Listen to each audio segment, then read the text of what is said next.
Hormuz নিয়ে Tehran Washington পাল্টাপাল্টি হুমকি, সমঝোতার রূপরেখা চূড়ান্ত না হলে দ্বিতীয় দফার বৈঠকে বসবে না ইরান, আবারও যুদ্ধ শুরুর হুঁশিয়ারি। Wanted to close up the strait again, as they've been doing for years, and they can't blackmail us. যুদ্ধবিরতির ঘোষণা দিলেও লেবাননে হামলা অব্যাহত ইসরায়েলের, দক্ষিণাঞ্চলীয় গাজার মতো ইয়েলো লাইন স্থাপনের ঘোষণা, অতিক্রম করলেই গুলি।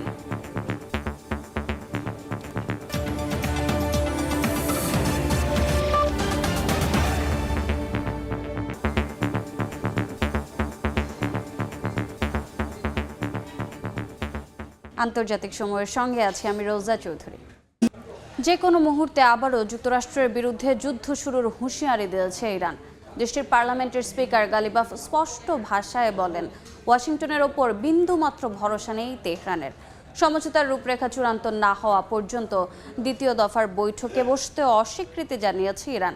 মার্কিন অবরোধ তুলে না নেওয়া পর্যন্ত হরমুজ প্রণালী বন্ধ রাখার ঘোষণা দিয়েছে আইআরজিসি।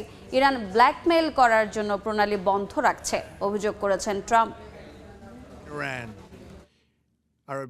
মার্কিন প্রেসিডেন্ট ডোনাল্ড ট্রাম্প সম্প্রতি ঘোষণা দেন যে খুব শীঘ্রই দ্বিতীয় দফার আলোচনায় বসবে যুক্তরাষ্ট্র ইরান। তবে এবার ট্রাম্পের এমন বক্তব্য সরাসরি প্রত্যাখ্যান করে দিয়েছে ইরান। দেশটির পার্লামেন্টের স্পিকার মোহাম্মদ বাঘের গালিবাফ দাবি করেন, ওয়াশিংটনের প্রতি তেহরানের বিন্দুমাত্র ভরসা নেই। এই অবস্থায় যে কোনো মুহূর্তে যুদ্ধ শুরুর হুঁশিয়ারি দিয়েছেন তিনি। সমঝোতার রূপরেখা চূড়ান্ত না হওয়া পর্যন্ত ইরান দ্বিতীয় দফার বৈঠকে বসবে না বলে সাফ জানিয়ে দিয়েছেন দেশটির উপপররাষ্ট্রমন্ত্রী সাইদ খাতিবজাদে। তিনি জানান, যুক্তরাষ্ট্রের অতিরিক্ত দাবি দেওয়ার কারণে কিছু বিষয় নিয়ে দুপক্ষ এখনো ঐক্যমত্যে পৌঁছাতে পারেনি। তাসনিম নিউজের প্রতিবেদন অনুযায়ী তেহরান তাদের শর্তগুলো পাকিস্তানি মধ্যস্থতাকারীর মাধ্যমে ওয়াশিংটনকে জানিয়ে দিয়েছে। যুক্তরাষ্ট্র নতুন প্রস্তাব পাঠালেও তা পর্যালোচনা করে এখনো কোনো জবাব দেয়নি তেহরান। যুক্তরাষ্ট্র চলমান যুদ্ধবিরতি লঙ্ঘন করায় আবারও হরমুজ প্রণালী বন্ধ করে দিয়েছে ইরান। মার্কিন নৌ অবরোধ তুলে না নেওয়া পর্যন্ত প্রণালীতে অবস্থান নেওয়া যে কোনো ধরনের জাহাজের ওপর হামলার হুঁশিয়ারি দিয়েছে আইআরজিসি। অন্যদিকে মার্কিন প্রেসিডেন্ট ডোনাল্ড ট্রাম্প অভিযোগ করেছেন, ইরান চালাকি করছে এবং প্রণালী বন্ধ করে যুক্তরাষ্ট্রকে ব্ল্যাকমেইল করার চেষ্টা করছে। আলোচনা ব্যর্থ হলে যে কোনো মূল্যে ইরানের সমৃদ্ধ ইউরেনিয়ামের মজুদ কবজায় নেওয়ার ঘোষণা দিয়েছেন Trump. Wanted to close up the strait again, as they've been doing for years, and they can't blackmail us. এর মধ্যে আন্তর্জাতিক জলসীমায় ইরান সংশ্লিষ্ট তেলবাহী ট্যাঙ্কার জব্দের প্রস্তুতি নিচ্ছে যুক্তরাষ্ট্র। এমন তথ্যই উঠে এসেছে মার্কিন গণমাধ্যমে। মালিহা সুহরওয়ার্দী, সময় সংবাদ। এদিকে যুক্তরাষ্ট্র ইরান পরবর্তী দফা শান্তি আলোচনার তারিখ ঠিক না হলেও বৈঠক আয়োজনের প্রস্তুতি শুরু করেছে পাকিস্তান। মধ্যপ্রাচ্যের উত্তেজনা প্রশমনে রাজধানী ইসলামাবাদ ও রাওয়ালপিন্ডিতে এরই মধ্যে সর্বোচ্চ নিরাপত্তা ব্যবস্থা গ্রহণ করা হয়েছে। সংশ্লিষ্ট সূত্র জানিয়েছে, আলোচনার সুনির্দিষ্ট সময় ও স্থান নির্ধারণে দুই পক্ষ এখন দর কষাকষি চালাচ্ছে। এর আগে গত 11 ও 12 এপ্রিল প্রথম দফার বৈঠক কোনো চুক্তি ছাড়াই শেষ হয়। গুরুত্বপূর্ণ ইস্যুতে দেশগুলোর মধ্যে মতপার্থক্য দেখা দেয়। বিশেষ করে হরমুজ প্রণালীর নিয়ন্ত্রণ এবং পরমাণু ইস্যুতে কোনো পক্ষই একমত হতে পারেনি। সেই ব্যর্থতার জেরে তৈরি হওয়া নতুন উত্তেজনা প্রশমনেই এখন দ্বিতীয় দফার এই কূটনৈতিক প্রচেষ্টার প্রস্তুতি নিচ্ছে পাকিস্তান।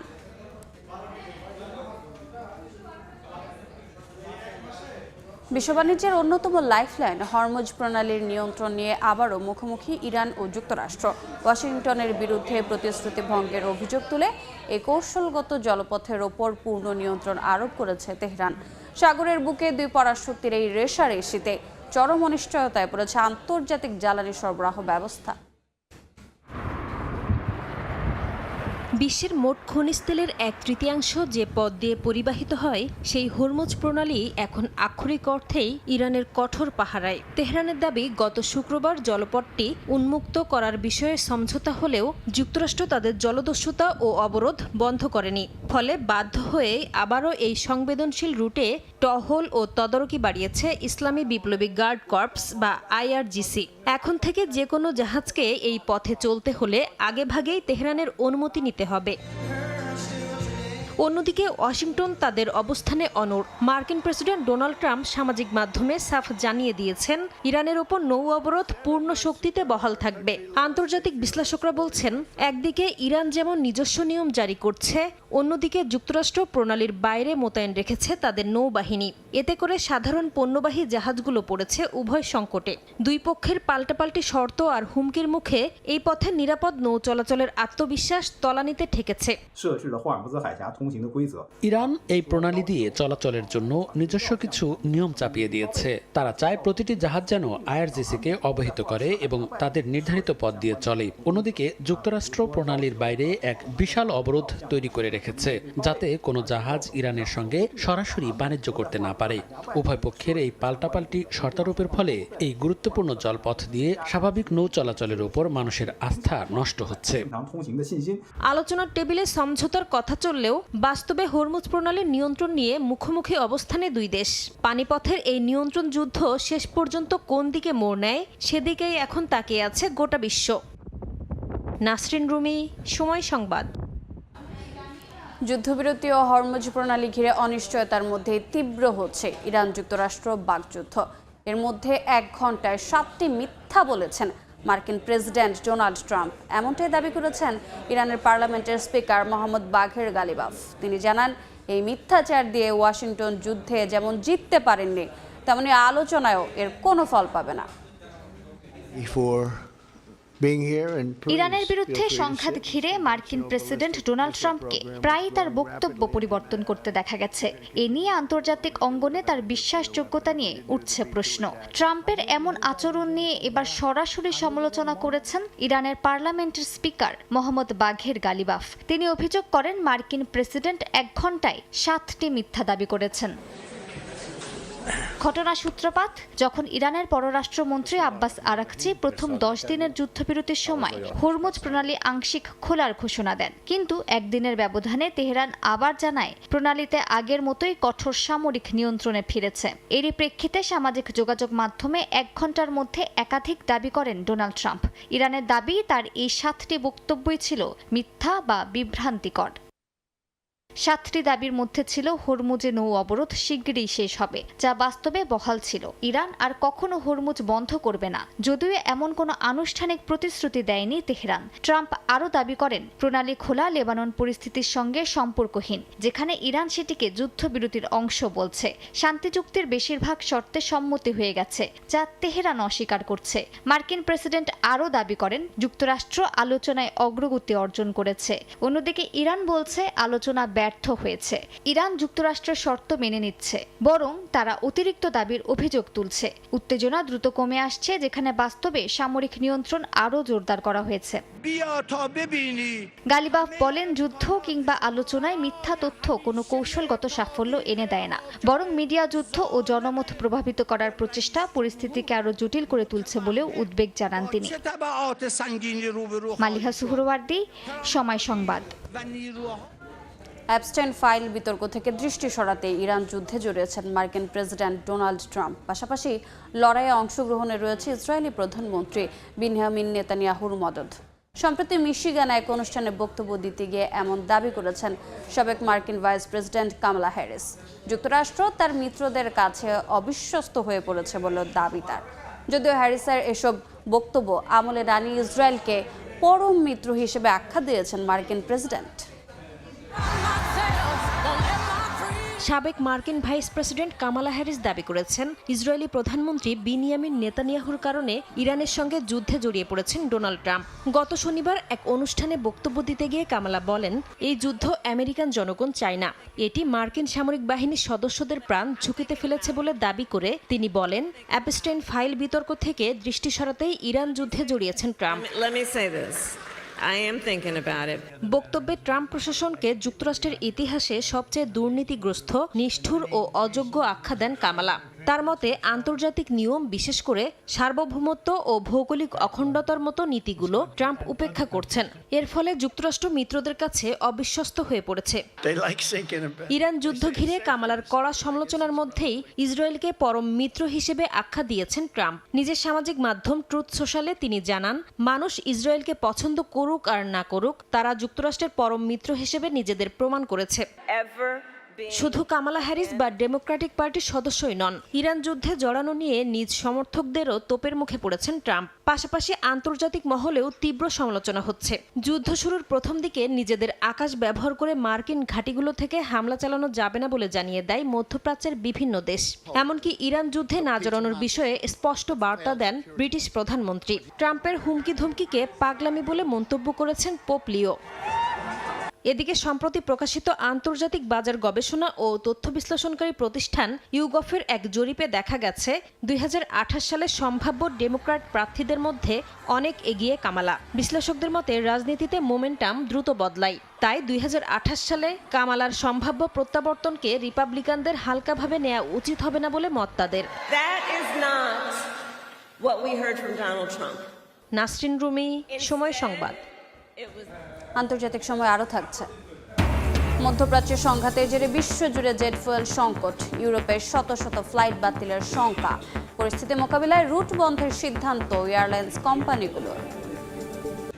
লেবাননের দক্ষিণাঞ্চলীয় গাজার মতো ইয়েলো লাইন স্থাপনের ঘোষণা দিয়েছে ইসরায়েল। স্থানীয় সময় শনিবার সেনাবাহিনী জানায়, এই রেখা অতিক্রম করলে সরাসরি হামলা চালাবে তারা।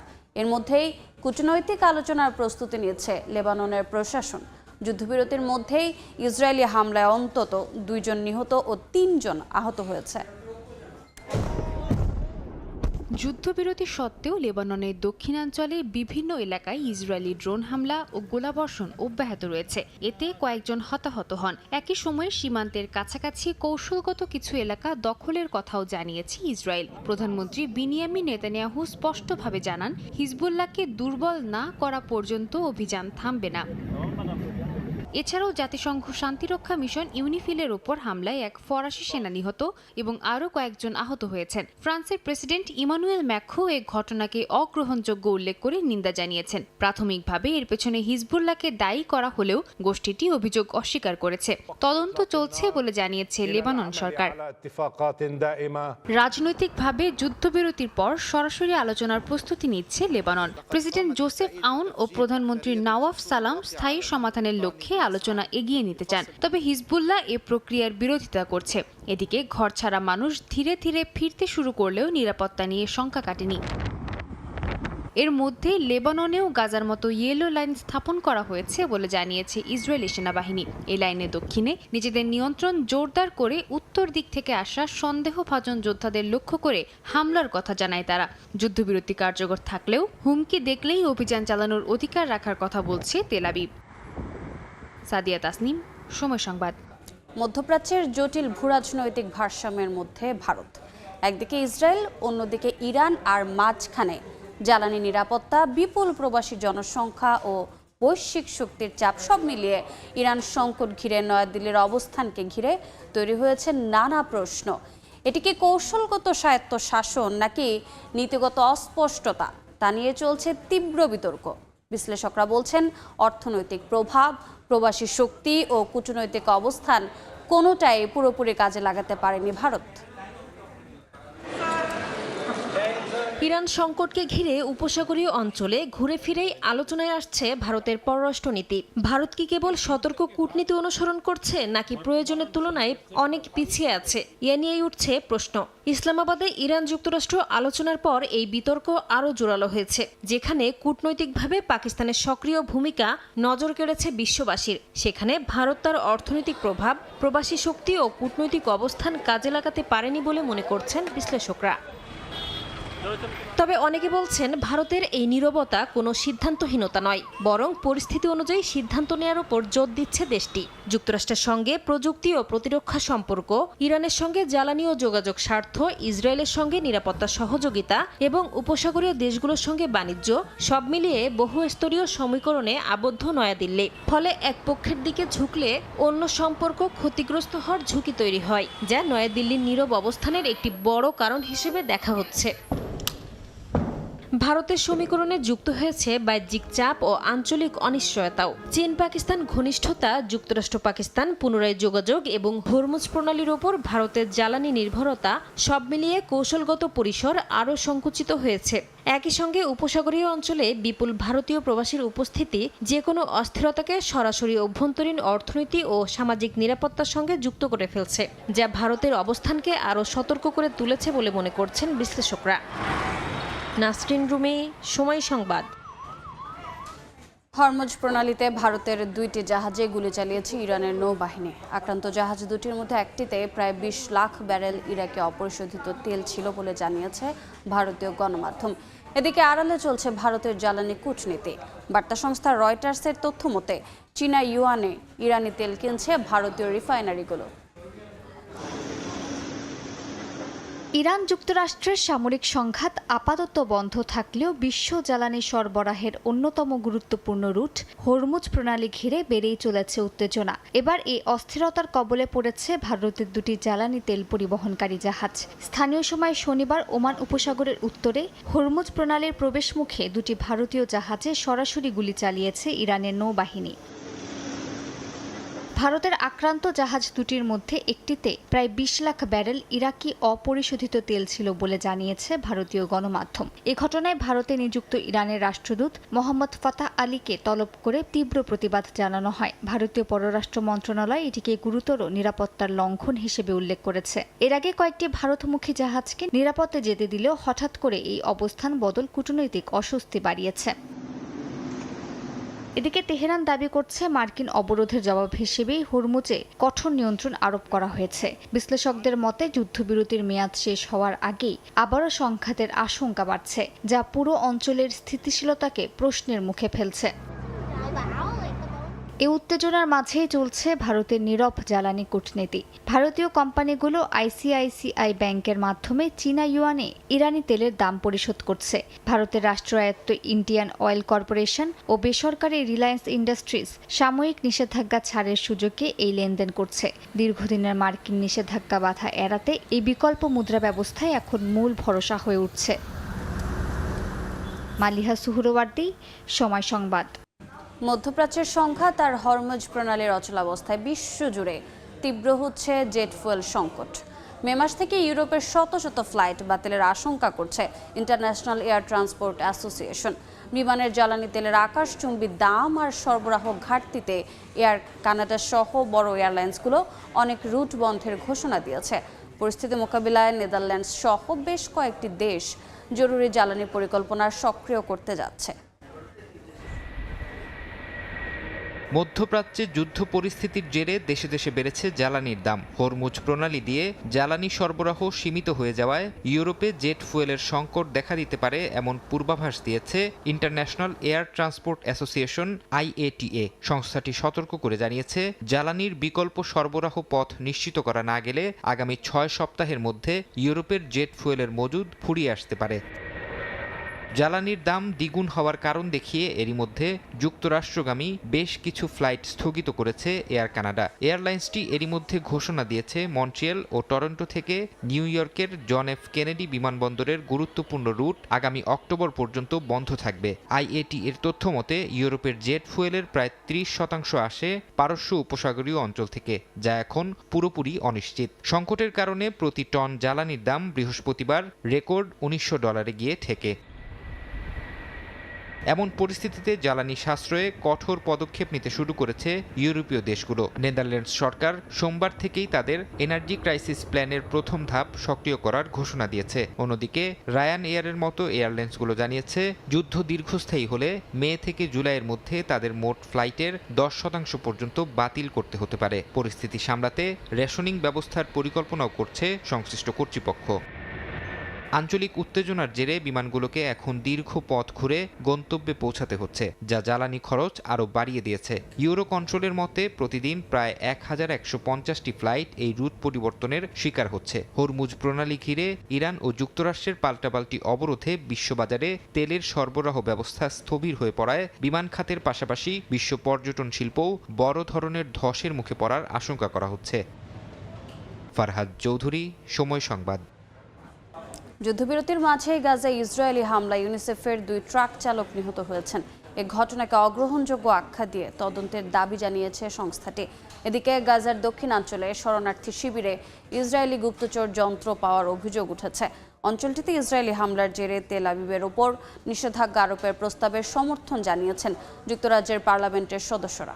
গাজায় নিরাপদ পানি সরবরাহ করতে গিয়ে ইসরায়েলি হামলায় নিহত হয়েছেন 2 ট্রাক চালক, যারা ইউনিসেফের সঙ্গে কাজ করছিলেন। গাজার উত্তরাঞ্চলে মানসুরা পানি সরবরাহ কেন্দ্রে নিয়মিত কার্যক্রম চলাকালে এ ঘটনা ঘটে। এতে আরও 2 জন আহত হন।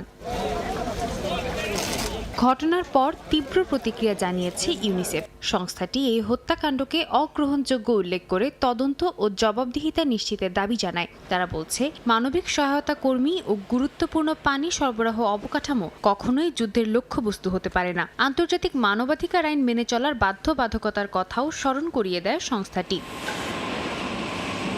এদিকে গাজার দক্ষিণাঞ্চলের শরণার্থী শিবিরে ইসরায়েলি গুপ্তচর যন্ত্র পাওয়ার অভিযোগ উঠেছে। ফিলিস্তিনি সূত্র বলছে, এসব ডিভাইস বিভিন্নভাবে লুকানো ছিল। কখনো পাথরের ভেতরে, কখনো ড্রোন থেকে ফেলে দেওয়া হয়েছে বলে সন্দেহ করা হচ্ছে। স্থানীয়দের সতর্ক করে বলা হয়েছে, সন্দেহজনক কোনো বস্তু দেখলে তাৎক্ষণিকভাবে নিরাপত্তা বাহিনীকে জানাতে।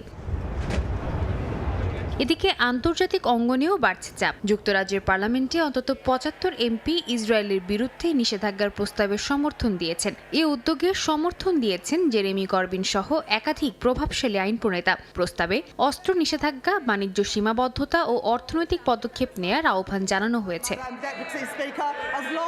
সাদিয়া তাসনিম, সময় সংবাদ। ভারতের পশ্চিমবঙ্গের বিধানসভা নির্বাচনের প্রচার শেষ হতে আর মাত্র 2 দিন বাকি। শেষ মুহূর্তে প্রচারণায় ব্যস্ত রাজনৈতিক দলগুলো। রোববার 4টি জায়গায় সমাবেশে অংশ নেন প্রধানমন্ত্রী নরেন্দ্র মোদী। প্রচারের মাঠে পিছিয়ে নেই মমতাও। পশ্চিমবঙ্গের বিধানসভা নির্বাচনের খবর জানাতে এই মুহূর্তে কলকাতায় আছেন সহকর্মী সুব্রত আচার্য। যাচ্ছি তার কাছে। সুব্রত, দেখুন, সময় তো শেষ হয়ে যাচ্ছে, আর মাত্র 48 ঘন্টা বাকি রয়েছে প্রথম দফার 23 তারিখে নির্বাচন। তার আগেই কিন্তু মঙ্গলবার মধ্যরাতে অর্থাৎ 21 তারিখ মধ্যরাতে প্রচারণা শেষ হয়ে যাবে। সুতরাং রাজনৈতিক দলগুলোর কাছে একে অপরের বিরুদ্ধে মনের মাধুরী মিশিয়ে অভিযোগ পাল্টা অভিযোগ রাখার একেবারে শেষ সময় চলছে। আর আজকে যে বিষয়টি অত্যন্ত প্রাসঙ্গিক হয়ে উঠেছে, আপনি জানেন যে এই লোকসভায় প্রথমবারের মতো গত 12 বছরে প্রথম যে ধাক্কা খেয়েছে নারী সংসদের 131তম সংবিধান সংশোধনী বিল পাশ করতে গিয়ে যে ধাক্কা খেয়েছে বিজেপি, সেক্ষেত্রে আমরা দেখেছি যে সেইটি কিন্তু সামনে এনেছে তৃণমূল কংগ্রেস সহ অন্যান্য রাজনৈতিক দলগুলো।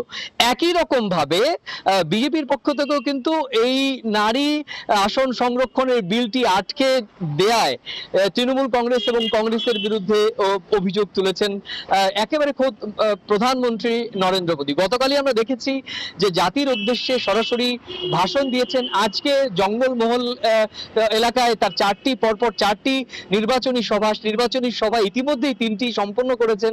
প্রত্যেকটি সভাতে তিনি তৃণমূল কংগ্রেস এবং কংগ্রেসকে জোট বেঁধে দেশের নারী শক্তির বিরুদ্ধে অবস্থান নেওয়ার সমালোচনা করেছেন। একই সঙ্গে তিনি তৃণমূল কংগ্রেসকে দুর্নীতিগ্রস্ত, ভয় দেখানো এবং সন্ত্রাস তৈরি করার সরকার হিসেবে আখ্যায়িত করেছেন। এবং পাশাপাশি তিনি যেহেতু জঙ্গলমহলে নির্বাচনী প্রচারণা করছেন, আদিবাসী সম্প্রদায়ের জন্য কেন্দ্রীয় সরকার যে বরাদ্দ দিয়েছিল সেটিও ঠিকঠাক মতো তৃণমূল সরকার ব্যবহার করেনি, এমনটি বলেছেন। দেখুন, প্রধানমন্ত্রী যখন একদিকে সরকারি প্রচার যন্ত্র, রাষ্ট্রীয় প্রচার মাধ্যম এবং সরকার এবং জাতীয় টেলিভিশনগুলোর মাধ্যমে এইভাবে কংগ্রেস, ডিএমকে এবং তৃণমূল কংগ্রেসকে একেবারে অভিযোগে বিদ্ধ করেছেন, স্বাভাবিকভাবেই তৃণমূল কংগ্রেসও কিন্তু পাল্টা বক্তব্য দিয়েছেন। আজকে যখন হুগলি আর বর্ধমানে মুখ্যমন্ত্রী মমতা বন্দ্যোপাধ্যায় তৃণমূলের প্রার্থীদের হয়ে প্রচারণা করছিলেন, তখন তিনি পরিষ্কার বলেছেন রাষ্ট্রীয় গণমাধ্যম ব্যবহার করে তিনি মূলত পলিটিক্যাল ক্যাম্পেইন করেছেন, যা নির্বাচনের যে আচরণবিধি সেটি লঙ্ঘিত হয়েছে। নির্বাচন কমিশনের কাছে এই বিষয়ে তিনি নালিশ করবেন। তো নির্বাচনী প্রচারণা প্রথম দফার 48 ঘন্টা মাত্র বাকি রয়েছে। মনের মাধুরী মিশিয়ে রাজনৈতিক দলগুলো একে অপরের বিরুদ্ধে অভিযোগ পাল্টা অভিযোগ করে যাচ্ছে। তো এই ছিল আমার কাছে ভারতের পশ্চিমবঙ্গ রাজ্যের বিধানসভা রাজ্যের যে প্রথম দফা নির্বাচনের আগে আমার কাছে থাকা সবশেষ তথ্য। পশ্চিমবঙ্গের বিধানসভা নির্বাচনের খবর জানতে সরাসরি যুক্ত ছিলাম কলকাতায়। বিশ্বনেতাদের যুদ্ধের পেছনে দায়ী করে করা মন্তব্য ট্রাম্পকে উদ্দেশ্য করে বলা হয়নি বলে জানিয়েছেন পোপ লিও। আফ্রিকা সফরের সময় সাংবাদিকদের সঙ্গে আলাপে পোপ বলেন, তার বক্তব্য ট্রাম্পকে লক্ষ্য করে দেয়া হয়নি এবং তা আগেই লেখা ছিল। ক্যামেরুনে দেয়া এক ভাষণে তিনি সমালোচনা করে বলেন, বিশ্বের নেতারা যুদ্ধ ও ধ্বংসে বিলিয়ন ডলার ব্যয় করলেও শিক্ষা ও পুনর্গঠনে প্রয়োজনীয় বিনিয়োগে পিছিয়ে আছেন। এ বক্তব্যকে ঘিরে বিতর্ক তৈরি হলে তিনি বলেন, ভুল ব্যাখ্যার কারণে এটি ব্যক্তিগত আক্রমণ হিসেবে দেখা হয়েছে। এর আগে ডোনাল্ড ট্রাম্প পোপকে বিদেশ নীতি বিষয়ে দুর্বল বলে কড়া সমালোচনা করেন, বিশেষ করে ইরান যুদ্ধ ও হরমুজ প্রণালী ইস্যুতে পোপের মন্তব্যের পর। ট্রাম্পকে নোবেল পদক দেওয়ার সিদ্ধান্ত নিয়ে কোনো অনুশোচনা নেই বলে জানিয়েছেন ভেনেজুয়েলার বিরোধী নেতা মারিয়া করিনা মাচাদো। তার ভাষায়, ভেনেজুয়েলার স্বাধীনতার জন্য ট্রাম্প যে পদক্ষেপ নিয়েছেন, বিশেষ করে সাবেক প্রেসিডেন্ট নিকোলাস মাদুরোকে অপসারণের অভিযানের কথা দেশের মানুষ কখনো ভুলবে না। ট্রাম্পও এই পদক্ষেপকে পারস্পরিক সম্মানের প্রতীক হিসেবে অভিহিত করেন। তবে নরওয়ের নোবেল কমিটি স্পষ্ট করে জানিয়েছে, নোবেল পুরস্কার কোনোভাবেই হস্তান্তর বা ভাগ করা যায় না। আবারও ব্যালিস্টিক ক্ষেপণাস্ত্রের পরীক্ষা চালিয়েছে উত্তর কোরিয়া। রোববার স্থানীয় সময় সকালে দেশটির সিনপো এলাকা থেকে কয়েকটি মিসাইল উৎক্ষেপণ করা হয়। এগুলো জাপানের অর্থনৈতিক অঞ্চলের বাইরে সাগরে পড়েছে।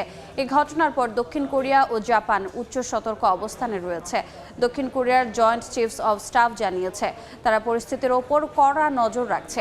অন্যদিকে টোকিও এই উৎক্ষেপণের তীব্র নিন্দা জানিয়ে বলেছে, পিয়ংইয়ং তাদের সামরিক সক্ষমতা বৃদ্ধির লক্ষ্যেই এই ধারাবাহিক পরীক্ষাগুলো চালাচ্ছে। অস্ট্রেলিয়ার মেলবোর্নের সড়ক দুর্ঘটনায় একজন নিহত হয়েছেন, গুরুতর আহত হয়েছেন আরও একজন। স্থানীয় সময় শনিবার বিকেলে অ্যাসকট ভেল এলাকায় ল্যাংস রোডে একটি ধূসর টয়োটা গাড়ি ফুটপাতে উঠে দুই পথচারীকে আঘাত করে বলে জানিয়েছে ভিক্টোরিয়া পুলিশ। ঘটনাস্থলে একজনের মৃত্যু হয়, আরেকজনকে আশঙ্কাজনক অবস্থায় হাসপাতালে নেওয়া হয়েছে। ঘটনার পর স্থানীয়দের সহায়তায় চালককে আটক করে পুলিশ। তারা জানিয়েছে, দুর্ঘটনাটি ইচ্ছাকৃত ছিল কিনা তা এখনও স্পষ্ট নয় এবং মাদক বা অ্যালকোহলের সংশ্লিষ্টতা ছিল কিনা তাও খতিয়ে দেখা হচ্ছে।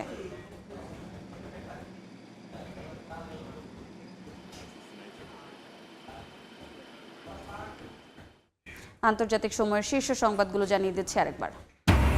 হরমুজ নিয়ে তেহরান ওয়াশিংটন পাল্টাপাল্টি হুমকি। সমঝোতার রূপরেখা চূড়ান্ত না হলে দ্বিতীয় দফার বৈঠকে বসবে না ইরান।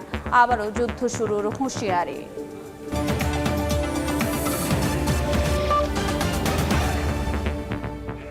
এই ছিল আন্তর্জাতিক সময়ের পর বিকাল 5টার সময় সংবাদ নিয়ে সঙ্গে থাকবেন আমিরুল ইসলাম আলিফ।